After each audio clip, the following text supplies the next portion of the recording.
sausage in black. Pages read when you're not there. Turn the key, the shadows talk back. Midnight rings you if you're dead.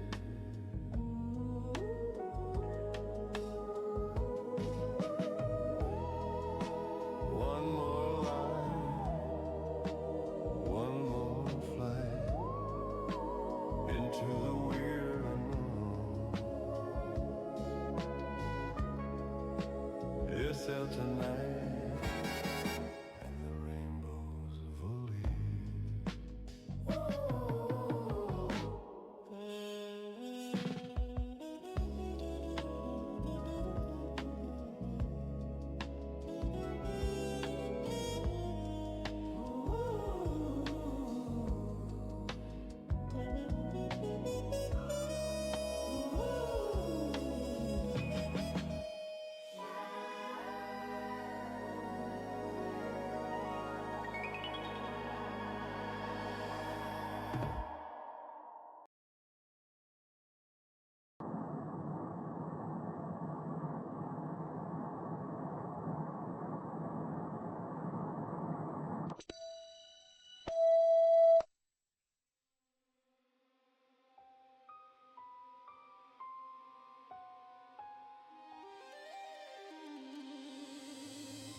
Submitted for the approval of the Midnight Grid.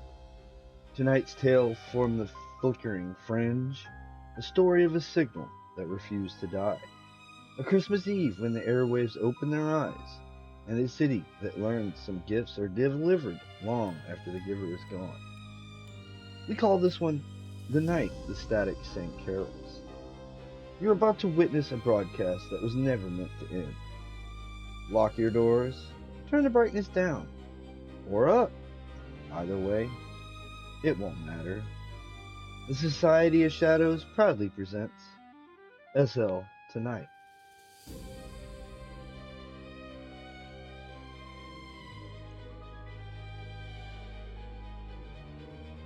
The Max Headroom Signal Intrusion, Christmas Eve Aftermath, 1987. Chicago, Illinois, but the tape still haunts broadcasts every holiday season. Most people know the famous Max Headroom hijacking that happened on November 22nd, 1987 during the Doctor Who broadcast on WTTW. The one with the buzzing, the distorted voice, the guy in the mask spanking himself with a fly swatter, 28 seconds of pure glitch weirdness.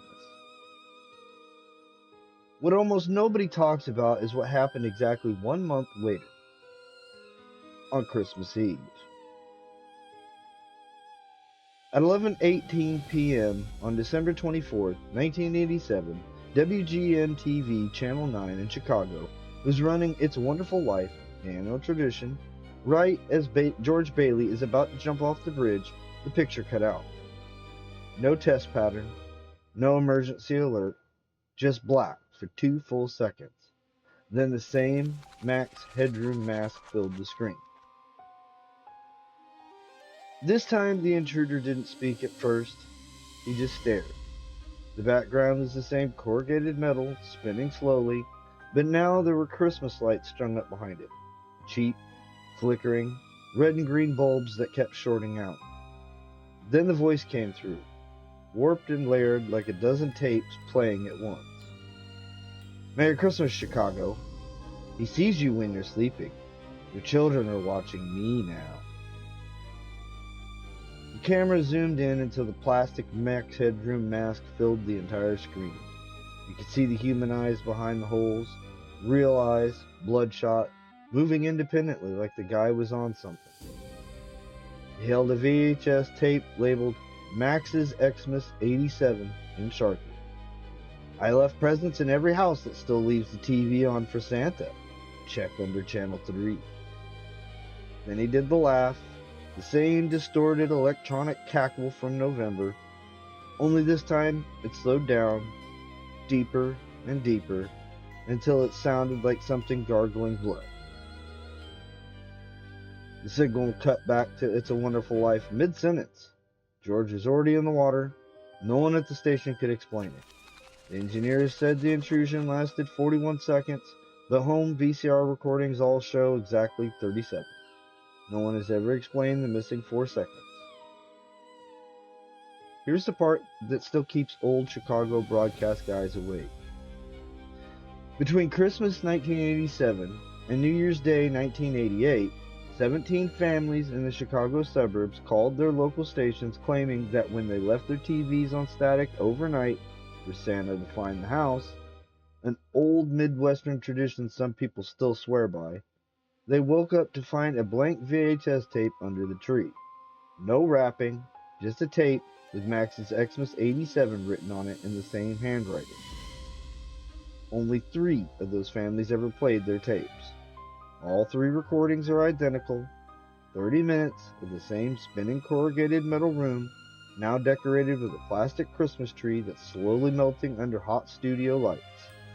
Max Headroom sits in front of it, rocking back and forth, humming Carol of the Bells in that broken robot voice. At the 29:11 mark, he stops humming, leans into the lens, and whispers a single sentence that is perfectly clear. I know which channel your children fall asleep to.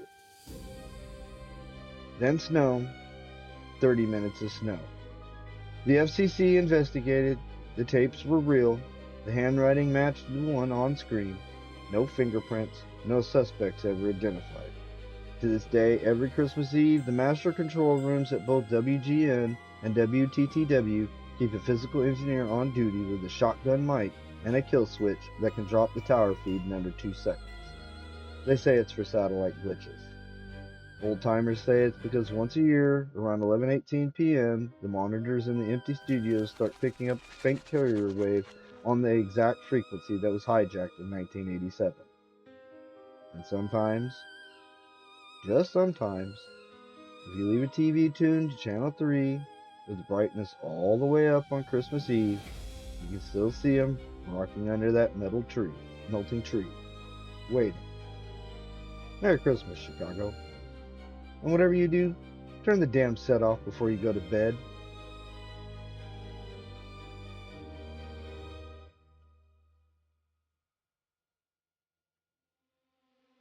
"17 tapes, 17 families, 17 versions of the same 30 minutes of melting tinsel and melting time.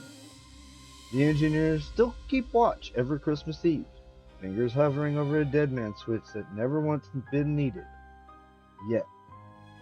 Somewhere out there on a frequency nobody admits still exists, a man in a plastic mask rocks beneath a tree that will never finish burning. He waits for the one house that still leaves Channel 3 glowing after the children are asleep. He waits for the one viewer who forgets to turn the set off. Perhaps this year, that viewer is you. From all of us here in the snow that drifts the wrong direction, Merry Christmas, and whatever you do, don't let the picture hold. This is SL Tonight, signing off, or trying to. Like, subscribe, and good night.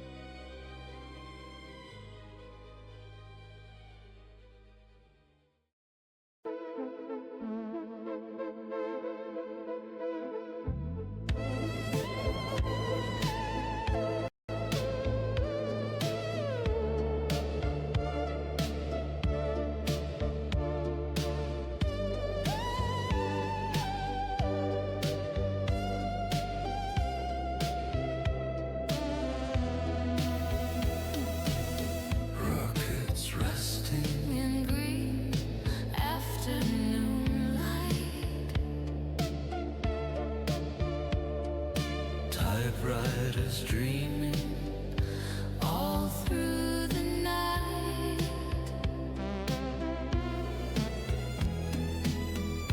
A smiling sun hangs on a cardboard sky, where the future got lost but never